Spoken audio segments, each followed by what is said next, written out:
Get this trash out of my first class. Stewardess Beatrice screamed, her voice piercing the quiet luxury of the cabin. She grabbed the 12-year-old boy's backpack and hurled it down the aisle. It hit the floor with a heavy thud. Clothes, a tablet, and a sketchbook spilled out onto the carpet. "Hey, stop. That's my stuff," Marcus yelled, scrambling to his feet. Beatrice didn't stop. She marched up to Marcus, her red heels clicking sharply against the floor. She towered over him, her face twisted in disgust, red lipstick looking like a wound on her pale face. "You think you could just sneak in here? This cabin costs $10,000 a seat. It is not for street urchins trying to steal free peanuts. I have a ticket. I'm in seat 1A, Marcus cried, reaching into his pocket. 1A. Beatrice laughed. It was a cold, vicious sound that made the other passengers smirk. Seat 1A is reserved for the owner's family. You're a liar and a thief. She snatched the boarding pass from his hand. She didn't even look at the name. Ryup. She tore it in half. Then she tore it again. She dropped the pieces like confetti on his head. Now you have no ticket. Get to economy before I have the air marshal arrest you. The passengers laughed. A man in a gray suit filmed it on his phone, chuckling. Marcus fell to his knees, gathering his torn ticket, tears of humiliation burning his eyes. Have you ever been punished for telling the truth, just because of how you looked? 5 hours earlier. Zexua a.m. The morning sun hit the chrome of the Rolls-Royce parked in the driveway of the Kensington estate. But Marcus wasn't looking at the car. He was looking at his father, Jonathan King, CEO and founder of Royal Horizon Airlines, the man who had built a billion-dollar empire from a single crop duster plane. Are you sure about this, Dad? Marcus asked, pulling on his favorite gray hoodie. It was old, comfortable, and definitely not something a billionaire's son usually wore. Why can't I just wear a suit or fly on a private jet? Jonathan King knelt down. He fixed Marcus's hood. His hands were gentle but firm. Because, son, one day all of this will be yours. The planes, the routes, the company. And a good leader needs to know the truth. If you fly as Marcus King, the CEO's son, everyone will treat you like royalty. They will smile. They will lie. Jonathan handed Marcus a black backpack. Inside was a tablet, a sketchbook, and a ticket. Seat 1A. But if you fly as just Marcus, a kid in a hoodie, Jonathan's eyes grew serious. Then you will see how my employees really treat people. You will see the heart of the company. I'm launching the new gold standard service today. I need to know if it's real or if it's just marketing. So I'm a spy? Marcus smiled. You're an inspector, Jonathan corrected. Undercover. I booked the ticket under your middle name. Marcus James. No King. Nobody knows you're coming. Not the pilot, not the crew. Just you. Marcus nodded. He understood. His dad had taught him that respect wasn't about money. It was about character. Okay, Dad. I'll report back tonight. Be careful, Jonathan said, hugging him. And remember, no matter what happens, keep your cool. A king never bows. Marcus didn't know how hard that promise would be to keep. The airport was a zoo, but the Royal Horizon first-class terminal was a sanctuary. Gold railings, velvet ropes, soft jazz music playing from invisible speakers. Marcus walked up to the priority line. He felt the eyes immediately. A man in a tuxedo checked his watch and scoffed. A woman with a poodle in her purse whispered to her husband, "Is he lost?" Security is so lax these days. Marcus ignored them. He walked to the desk. The agent, a young man named Steve, looked up. Steve paused. He looked at Marcus's hoodie. Then he looked at his computer. Name? Steve asked, skeptical. Marcus James, Marcus said. Steve typed. His eyebrows shot up. Seat 1A. The owner's suite? Yes, Marcus said. Steve hesitated. He looked like he wanted to call security. But the computer screen flashed green. Valid. Paid in full. VIP status.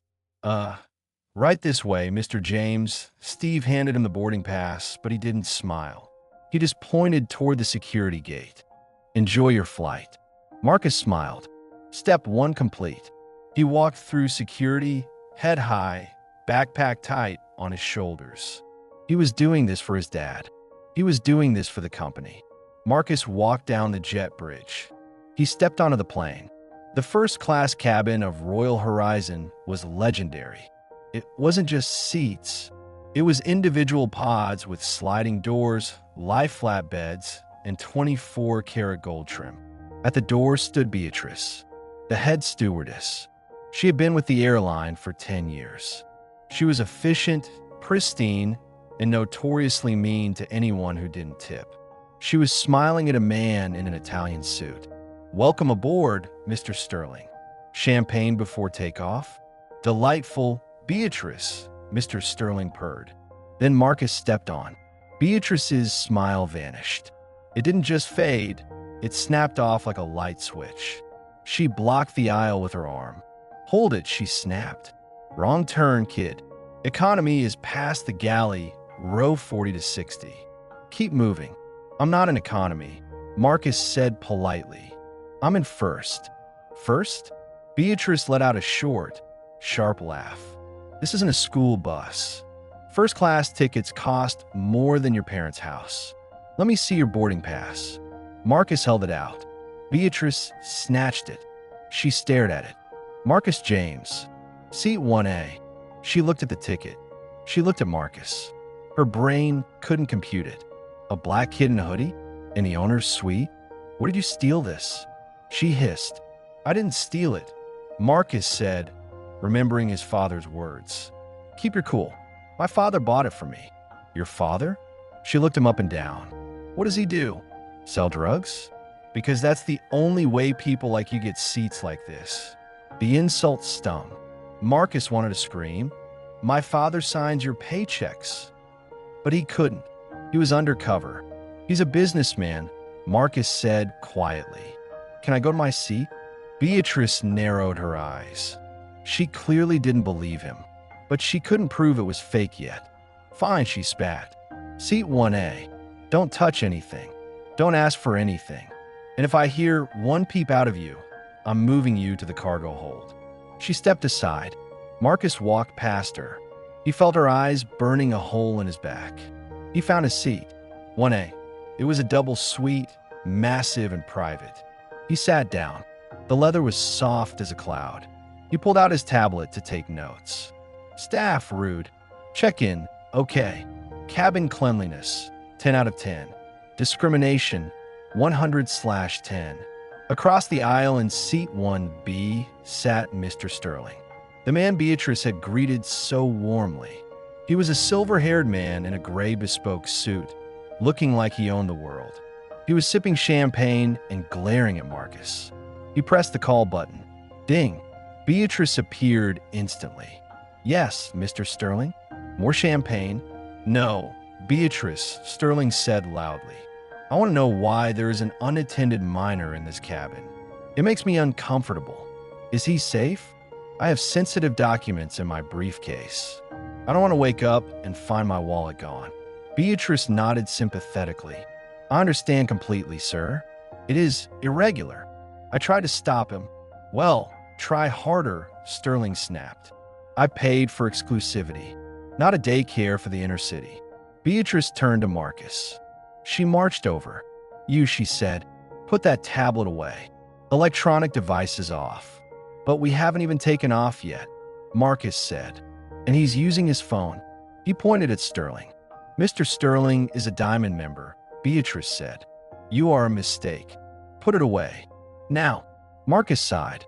He put the tablet in his backpack. He put the backpack on the empty seat next to him.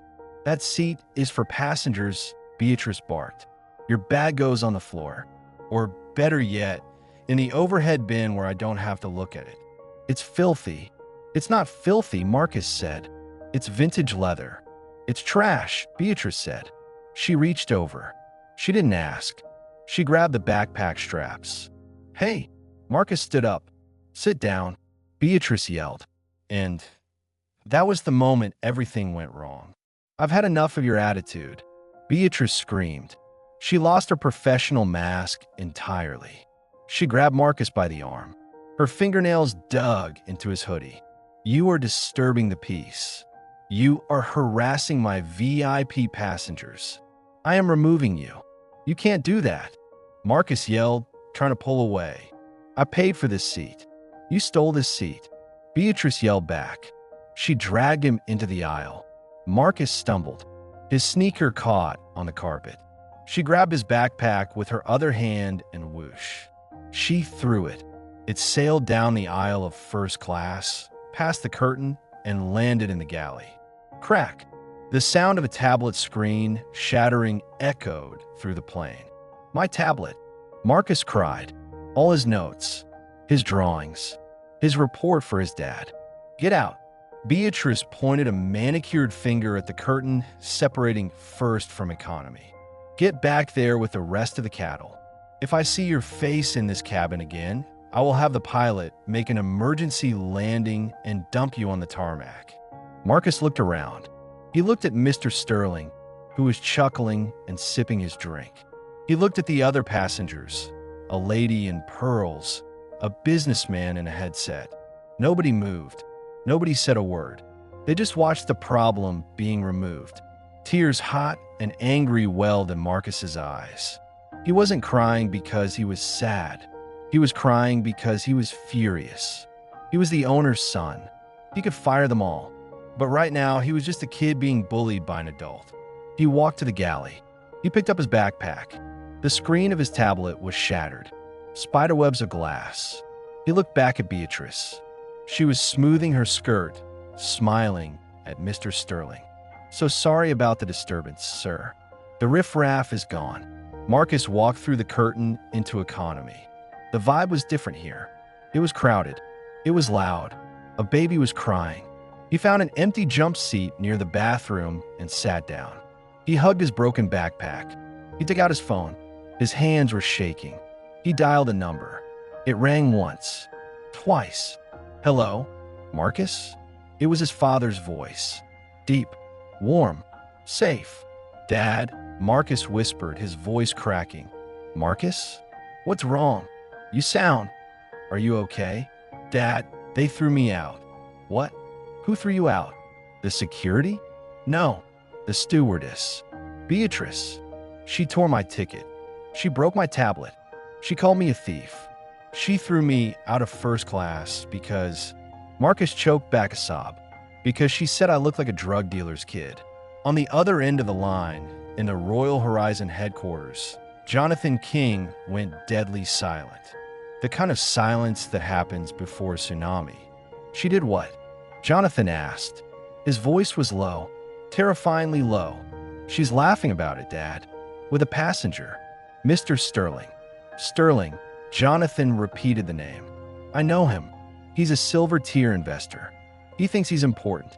Jonathan walked to his window. He looked out at the tarmac.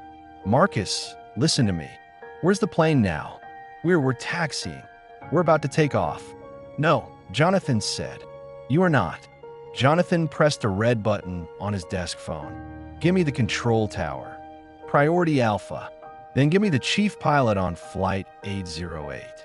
"Dad?" Marcus asked. "What are you going to do?" "I'm going to teach Beatrice a lesson about who really owns the sky," Jonathan said. "Stay where you are, son. Do not move. I'm turning the plane around." Inside the first-class cabin, Beatrice was pouring more champagne. She felt triumphant. She had cleaned up the cabin. Mr. Sterling was happy. Suddenly, the plane lurched. The engines roared, but instead of accelerating for takeoff, they powered down. The plane braked hard. "What the hell?" Sterling spilled his drink. The pilot's voice crackled over the intercom. It sounded tense. "Scared. Ladies and gentlemen, this is Captain Miller. We have been ordered by ATC to return to the gate immediately. We have a security situation involving a VIP passenger." Beatrice rolled her eyes. "Great. Probably that kid again. I knew I should have arrested him." She marched to the intercom phone to call the cockpit. "Captain?" Is it the boy? Do you want me to restrain him? There was a pause.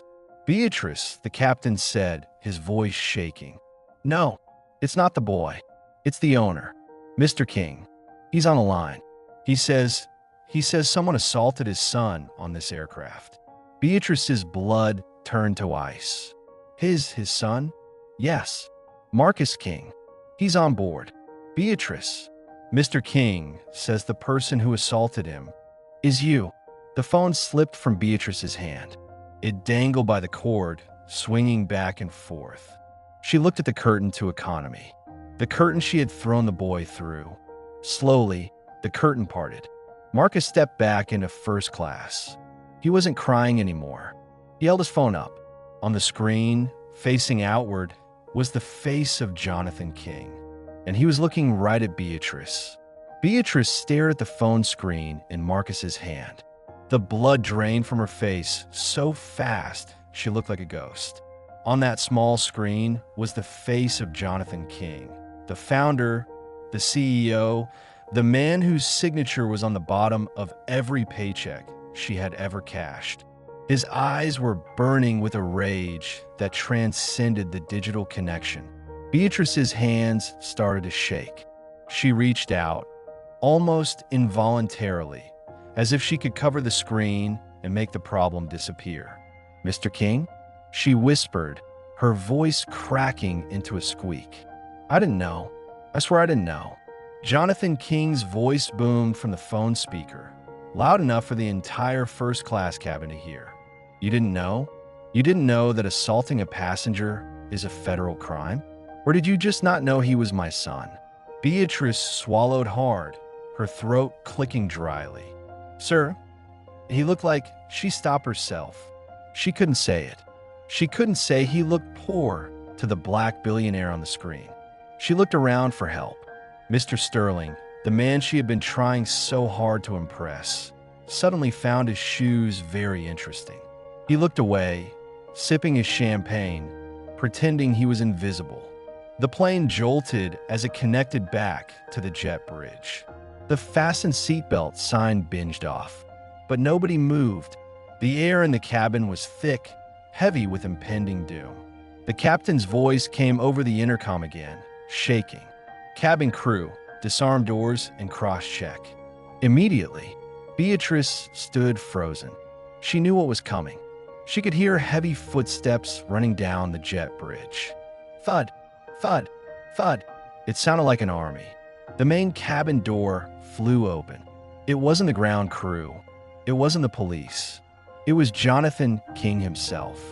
He was breathing hard, flanked by two massive men in dark suits and the airport police chief.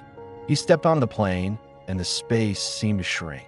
He was a tall man, powerful, wearing a bespoke suit that cost more than Beatrice made in a year. But right now, he didn't look like a CEO. He looked like a father who was ready to tear the world apart. Where is he? Jonathan demanded. His voice wasn't loud, but it carried a weight that made the ice in the glasses rattle. Marcus stepped out from behind the curtain. He looked small, holding his broken backpack. Dad, Marcus said softly. Jonathan dropped to one knee. He ignored the gasps from the wealthy passengers. He ignored the staff. He pulled his son into a hug so tight it looked like he was trying to shield him from the entire world. Are you hurt? Jonathan asked, pulling back to look at Marcus's face. Did they hurt you? Marcus shook his head, wiping a tear away with his sleeve. She just grabbed me, Dad. She threw my stuff. She broke the tablet. Marcus pointed at the shattered device lying on the galley floor. Jonathan stood up. He turned slowly to face Beatrice. His face was a mask of cold fury.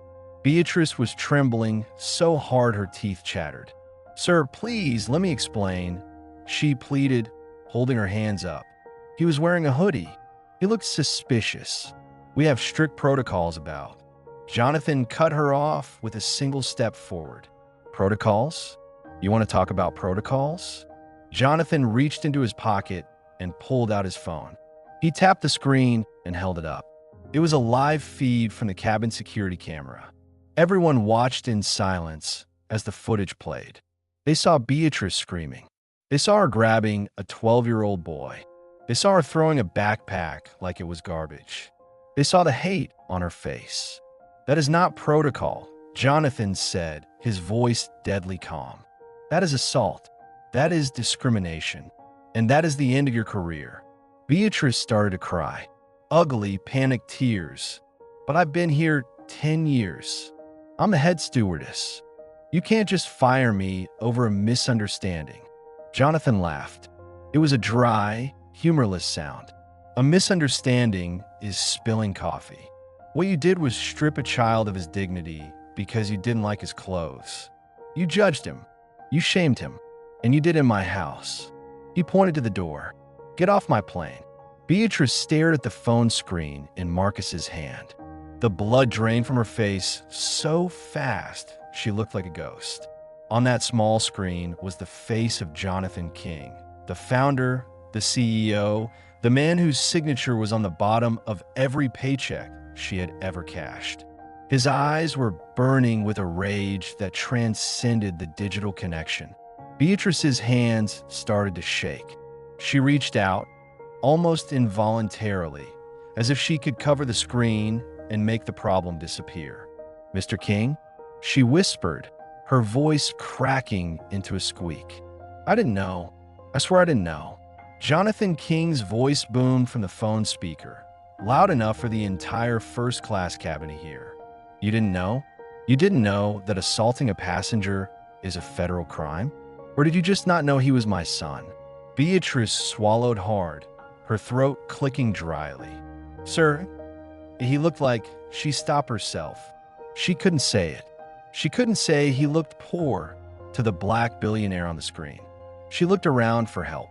Mr. Sterling, the man she had been trying so hard to impress, suddenly found his shoes very interesting.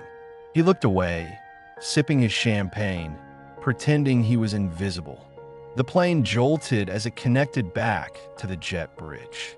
The fasten seatbelt sign binged off, but nobody moved.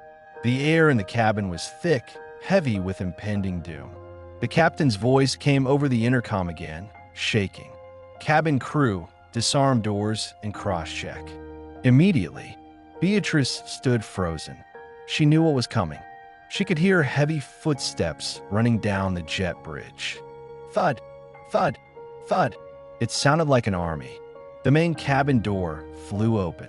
It wasn't the ground crew. It wasn't the police. It was Jonathan King himself. He was breathing hard, flanked by two massive men in dark suits and the airport police chief. He stepped onto the plane, and the space seemed to shrink. He was a tall man, powerful, wearing a bespoke suit that cost more than Beatrice made in a year. But right now, he didn't look like a CEO.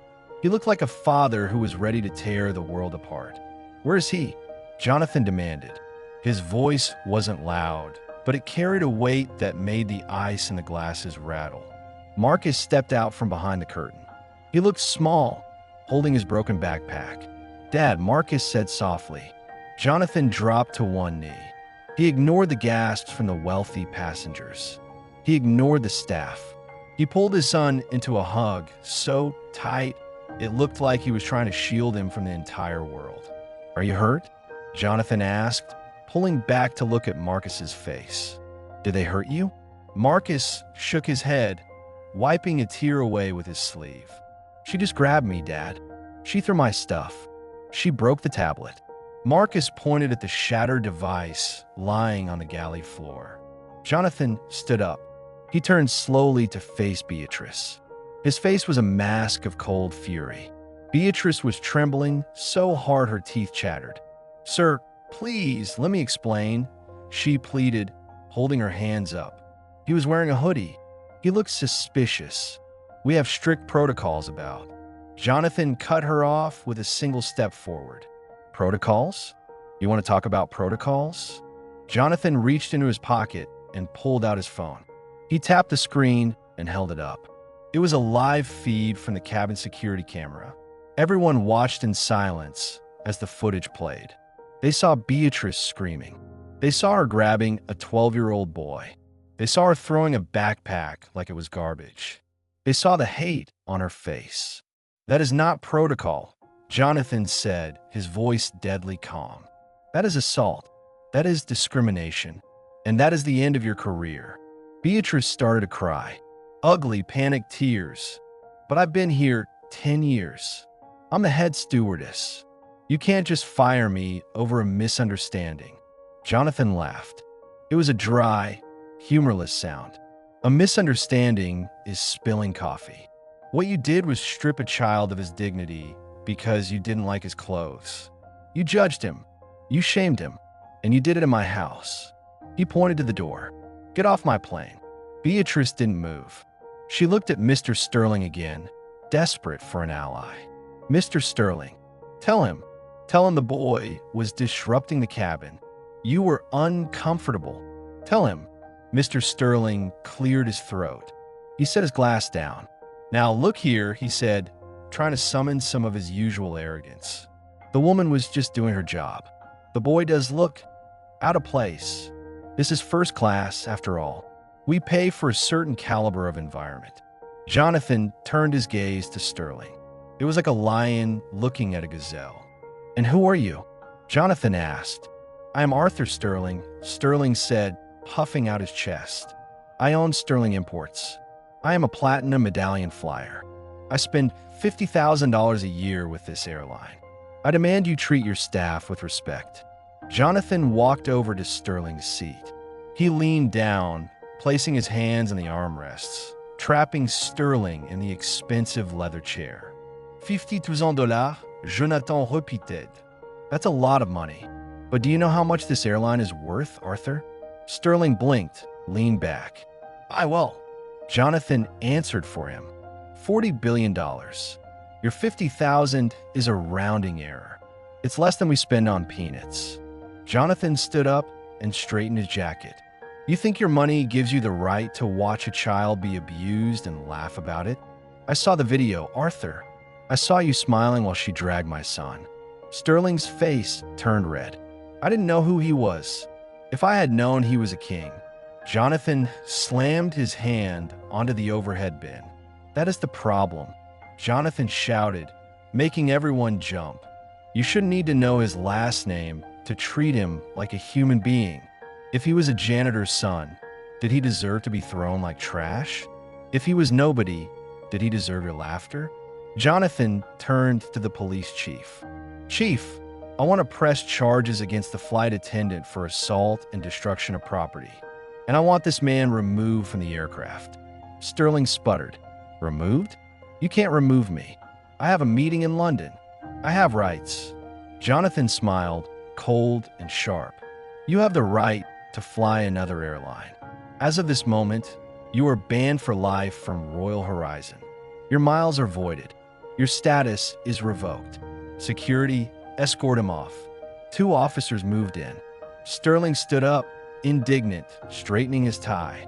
"You'll hear from my lawyers. This is outrage." Jonathan didn't even look at him. He turned back to Beatrice. She was still standing there, mascara running down her cheeks. "You're still here?"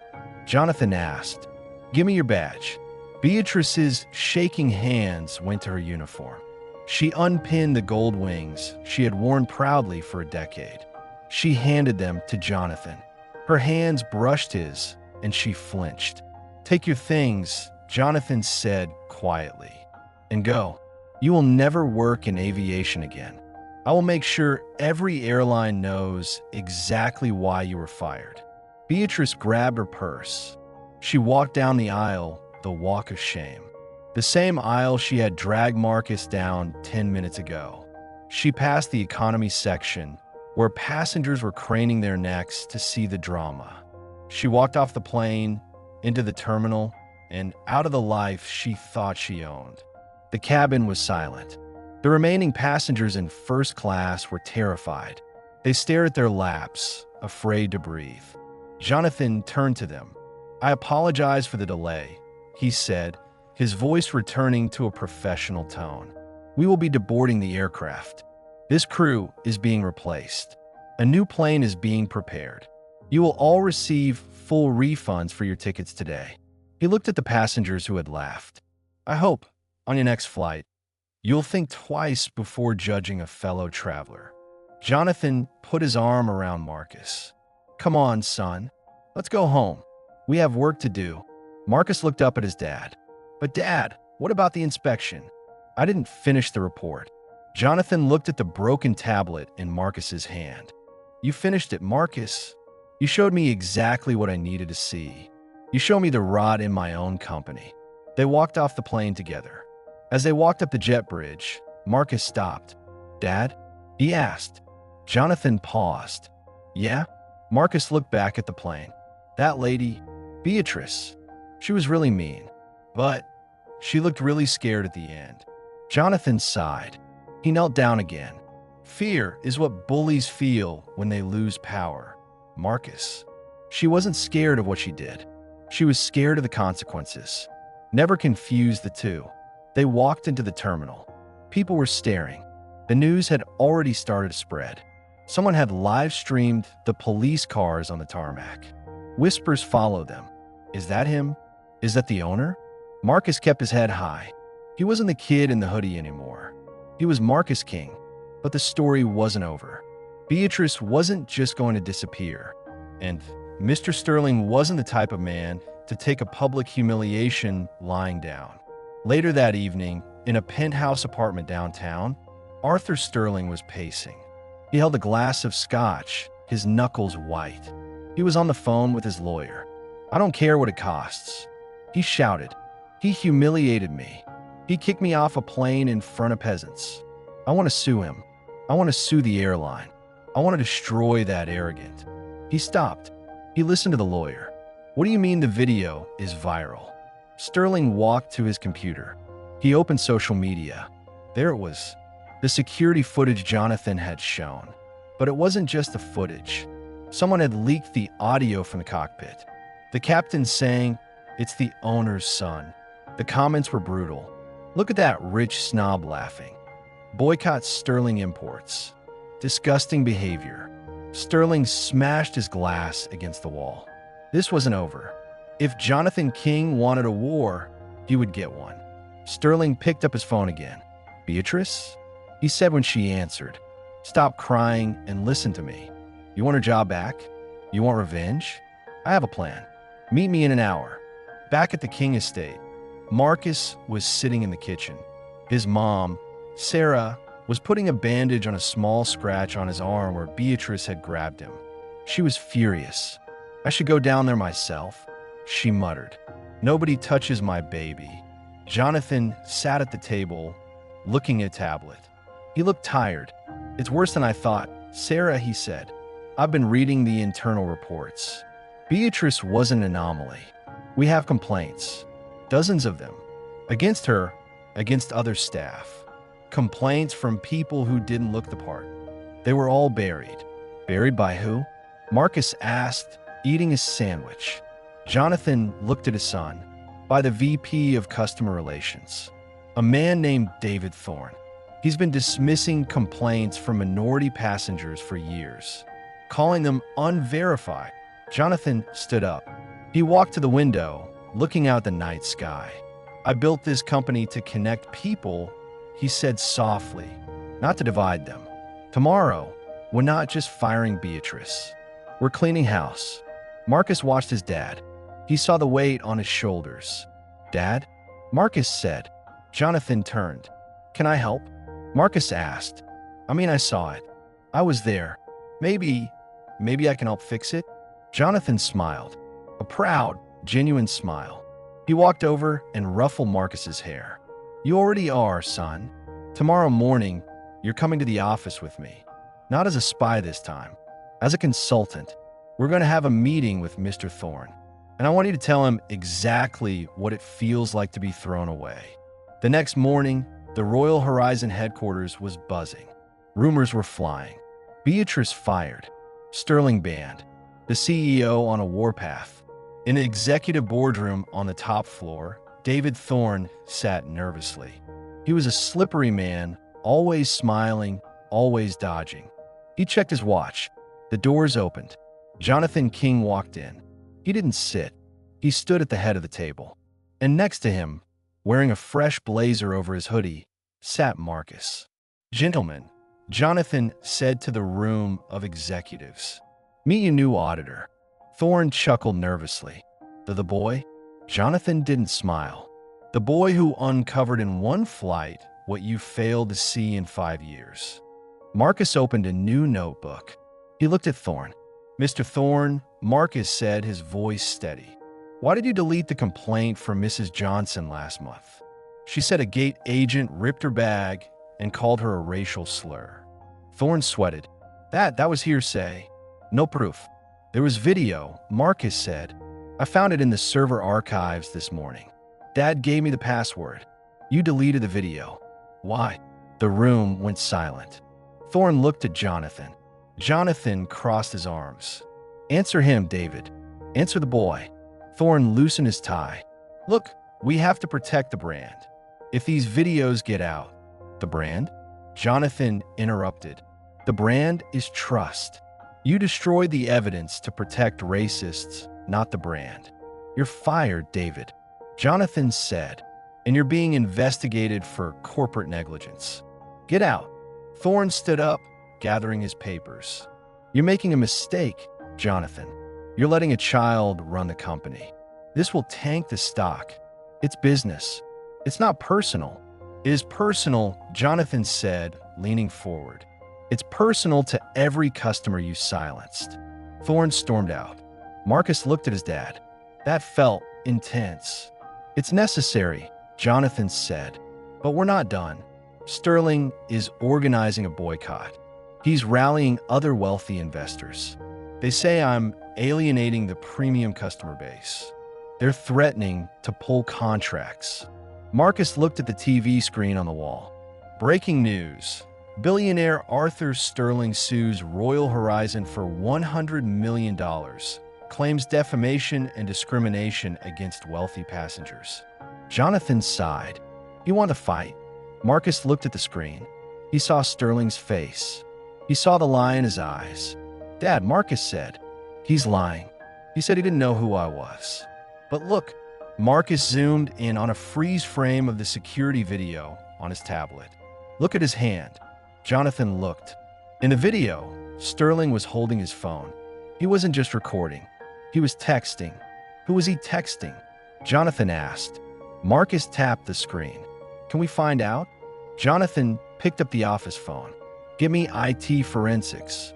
I want to know what Arthur Sterling was doing on our in-flight Wi-Fi the moment before the incident." 10 minutes later, they had the answer.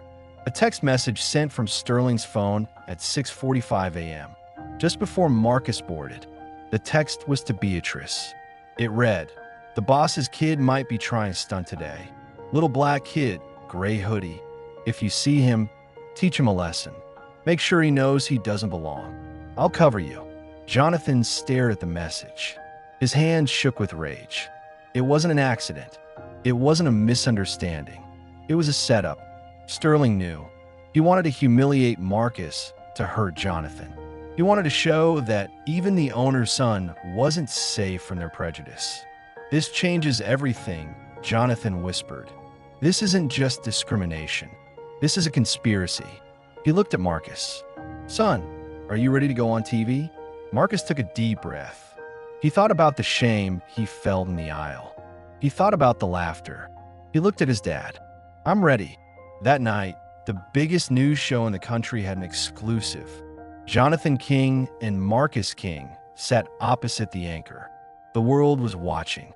"Mr. Sterling claims he is a victim," the anchor said. "He says you are waging a class war."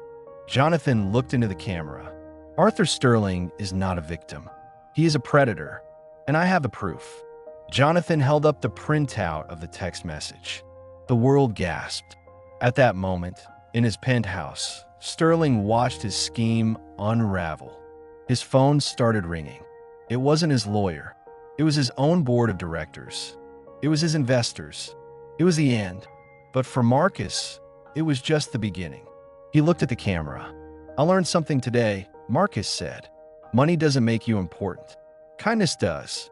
And if you think you can bully someone because they look different, you might just be picking a fight with the wrong family." The screen faded to black, but the impact was explosive. Royal Horizon's stock didn't tank. It soared. People rallied behind the airline that stood up for dignity. But Beatrice wasn't done. She was sitting in a cheap motel room, watching the interview. She had lost everything. Her job, her reputation, her pension. She poured a drink. "They ruined me," she whispered. "Both of them. Sterling used me. King destroyed me." She picked up her phone. She had one card left to play.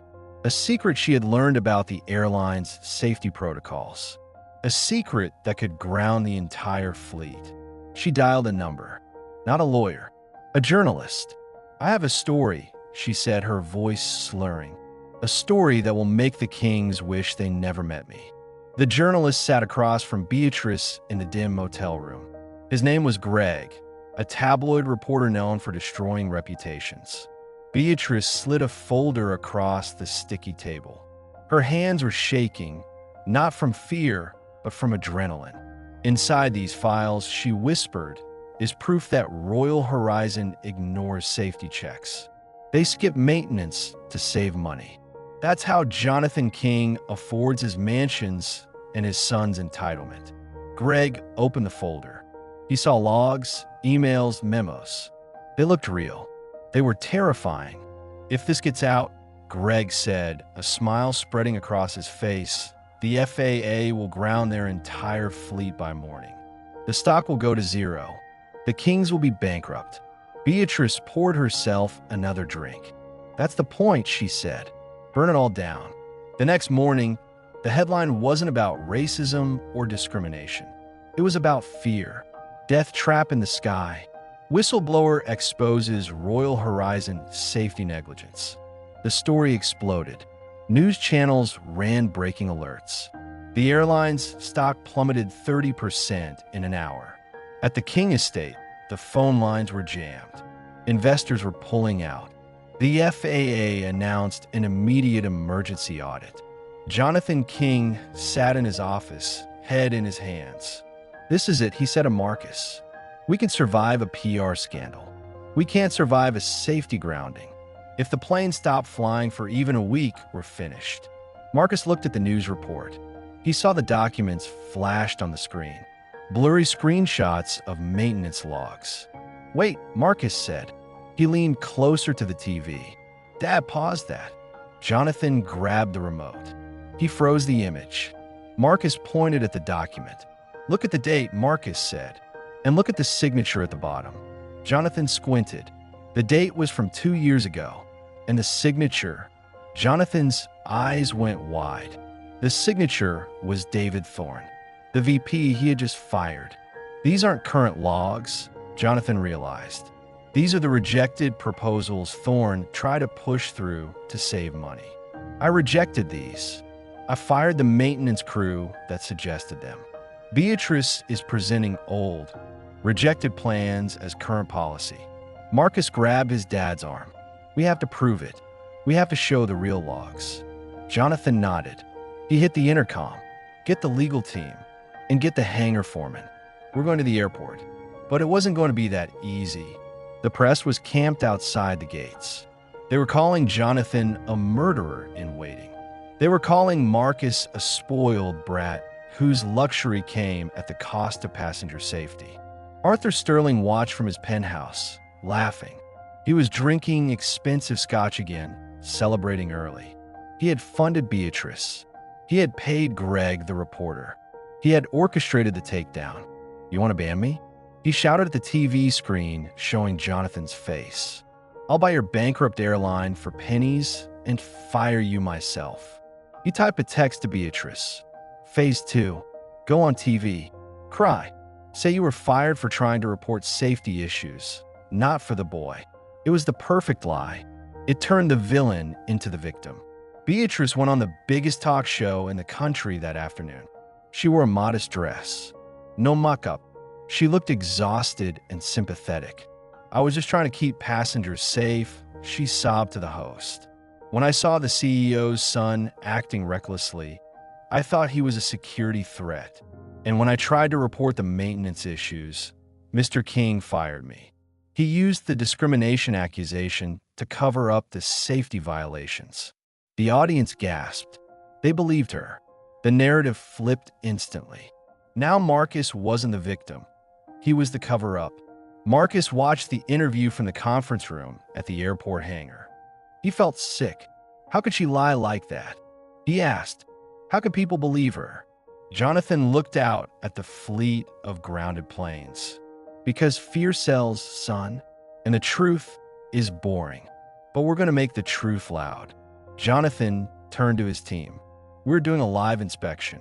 Tonight, invite every camera crew, invite the FAA, and invite Beatrice. If she's so worried about safety, she can come point out the flaws herself. The challenge went viral. The King Gambit. That night, the massive Royal Horizon hangar was lit up like a stadium. FAA inspectors were there with clipboards. News crews set up lights. And surprisingly, Beatrice showed up. She had to. If she refused, she looked like a liar. She arrived with Sterling's lawyer, looking nervous but defiant. Jonathan and Marcus stood by the landing gear of a massive 777 jet. Jonathan held a microphone. "Welcome, everyone," Jonathan said. His voice echoed in the hangar. Ms. Beatrice claims we cut corners. She claims these planes are unsafe. Tonight, we open the books. Every maintenance log for the last 5 years is here.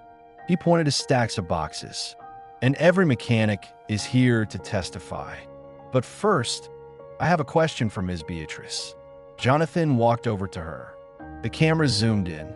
"Beatrice, you claim you saw these documents 2 years ago?" Beatrice swallowed. "Yes, I did." "And you didn't report them then? You waited until you were fired for assaulting a child to suddenly care about safety?" Beatrice stammered. I was afraid for my job." Jonathan nodded. "Fair enough. But there's one problem. The documents you leaked, they aren't from the flight attendant server. They are from the executive server. Level 5 clearance. Access restricted to the VP level and above. How would a flight attendant get encrypted executive files?"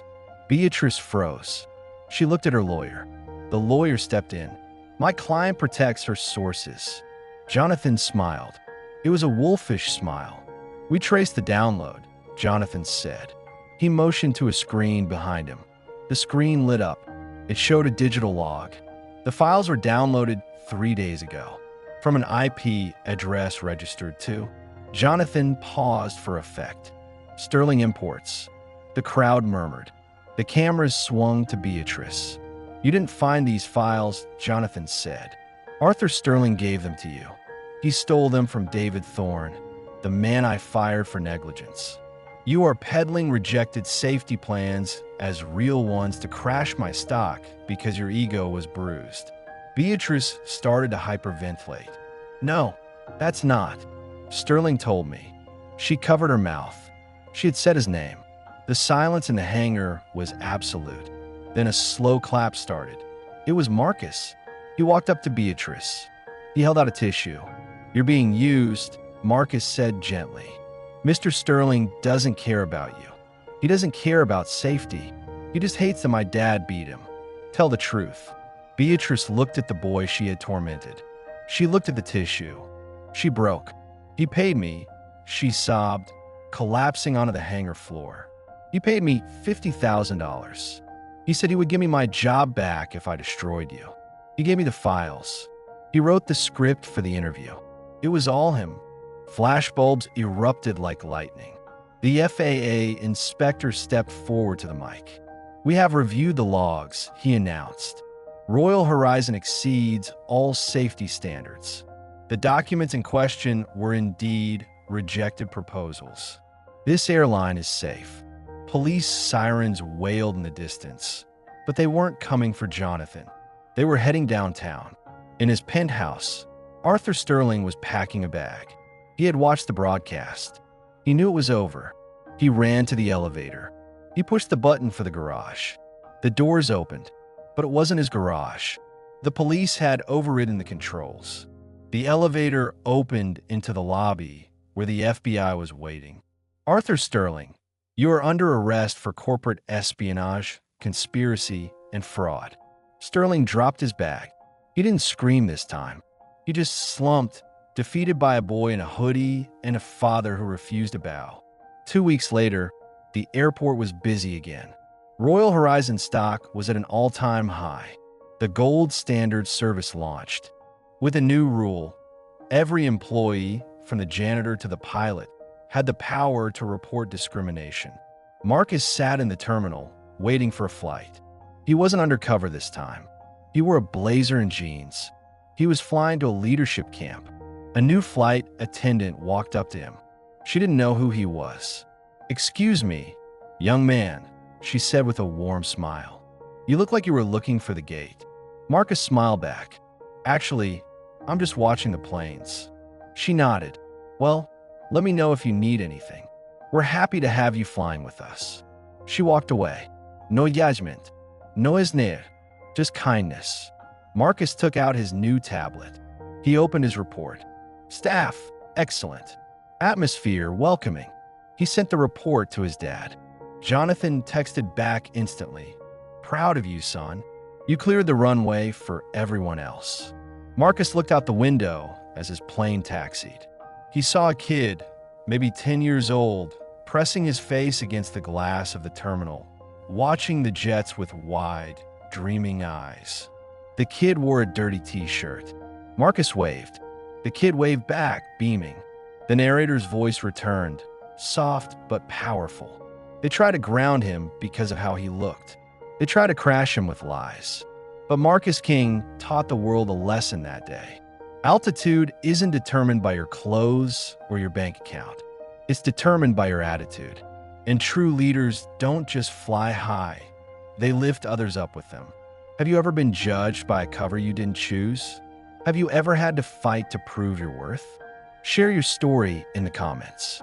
And remember, the next time you see someone who looks like they don't belong, maybe they're just the owner in disguise. Don't be a Beatrice. Be a Marcus. Subscribe for more stories that take you higher.